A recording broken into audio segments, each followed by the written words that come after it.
Hello guys, आज चाहिँ मेरो के प्लान छ भने साइकल लिएर आज म सिटी जान्छु।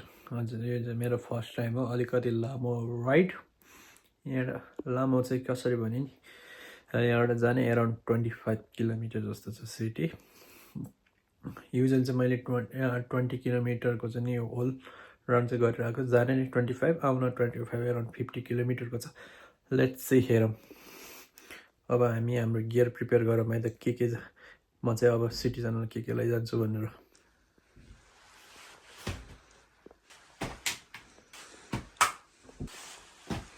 Lights, backlight, that's the water. Here we go, another as well. 2 bottles of water for the ride. Let's fix our gears on the bike.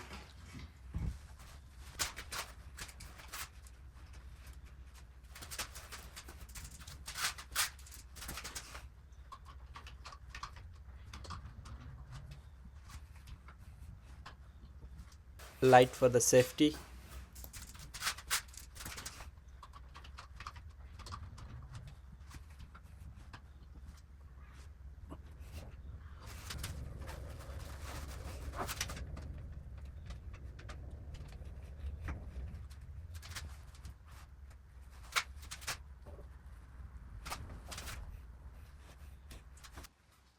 अब चाहिँ म एयरपोर्ट अनि तातो होस् भनेर टोपी र टोपीमाथि चाहिँ म हेलमेट लगाउँछु for the safety.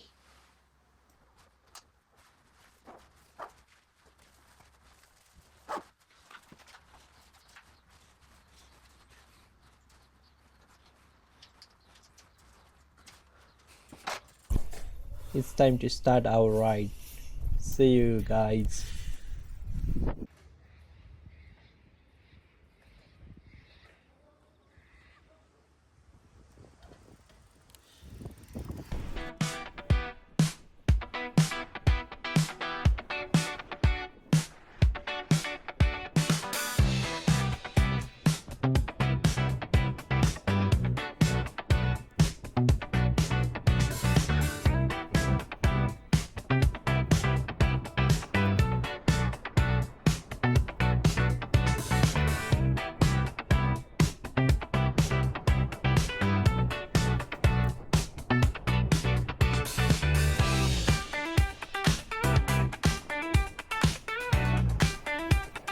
Guys, look at Canberra during autumn. Every road feels magical under these colorful trees.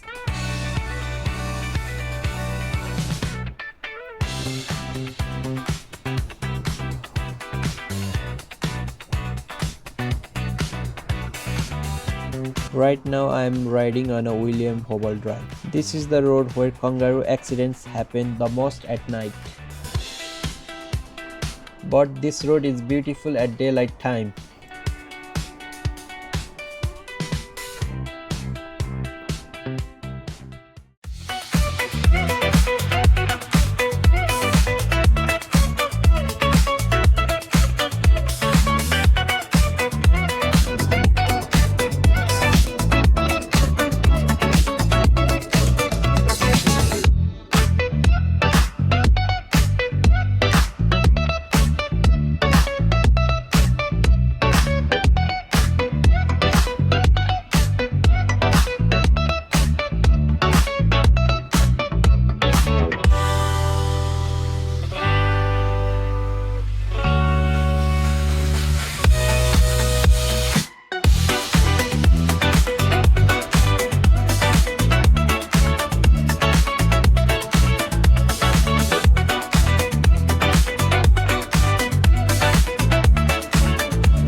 Guys, म चाहिँ सिटी पुगिसकेको छु।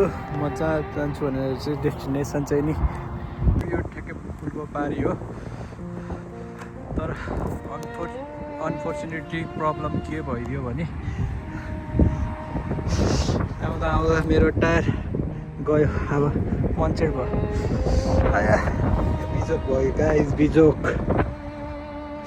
अलमोस्ट म 19 किलोमिटर चाहिँ साइक्लिङ गर्छु विदाउट ब्रेक आएको थिएँ यहाँ चाहिँ मेरो डेस्टिनेसन त्यहाँसम्म थियो almost 5 kilometre probably like 10 to 15 minutes चाहिँ मैले कभर गर्थेँ होला अनफर्चुनेटली मेरो साइकल हाफ फुस्क्यो अब म यहाँबाट अब कसरी घर जान्छु हेर्नु पर्छ look at my condition Oh guys, as I said, my tire get flat. So अब मेरो जर्नी चाहिँ नि जर्नी भन्दा कि अब के भन्ने मेरो ट्रिप चाहिँ सक्सेस भएन म अलमोस्ट मिडलतिर आइसकेको थिएँ मेरो मिडल हुन पनि यहाँबाट 5 किलोमिटर जस्तो बाँकी थियो अनसक्सेसफुल हुँदा भयो मेरो टायर फ्ल्याट भयो अब यहाँबाट अब मेरो दुईवटा अप्सन छ एउटा भनेको उबर बुक गर्ने घर जाने अनदर अप्सन भनेको बसमा हालेर जानु पर्ने अब मलाई चाहिँ नि किन बसमा जान मन लागिरहेको बसमा मैले यसमा साइकल लिएर गएको पनि छैन अब आज बसमा ट्राई गर्छु र भोलि अब मेरो सायद म भोलि बिहान साइकल फिक्स गर्छु र ट्युब नै चेन्ज गर्छु अब मलाई यो साइकलको ट्युब र टायरै मन परेको छैन पर्नु चाहिँ किनभने अस्ति भर्खर पनि मेरो बिहान अगाडिको टायर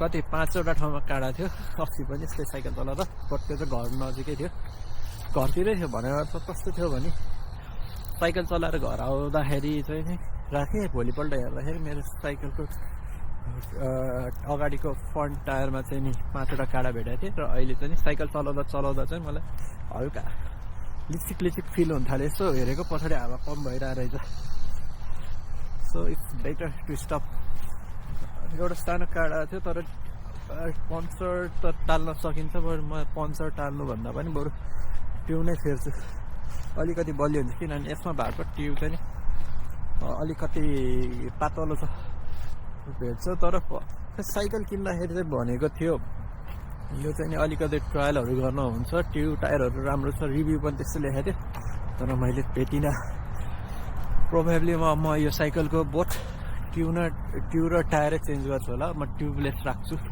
चेन्ज गरेँ भने चाहिँ नि खालि कति दुःख पाउनु यो ट्युब र टायरले गर्दा पहिलाको साइकल चाहिँ म लोकली चलाउँथेँ नि आज यो साइकलले चाहिँ मैले अलिकति लामो डिस्टेन्स कभर गर्न थालेको थिएँ यो अहिलेको ट्रिपमा पनि मैले घरबाट 1 घन्टा जस्तो राइड गरेर आएको थिएँ अलमोस्ट 18 किलोमिटर विदाउट ब्रेक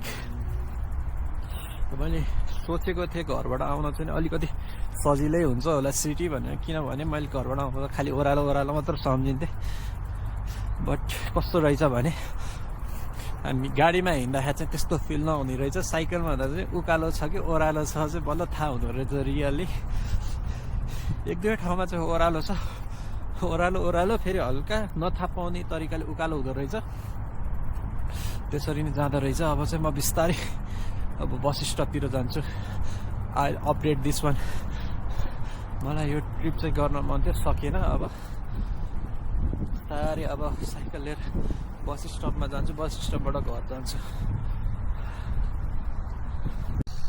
यही नै हो मेरो राइडिङ समरी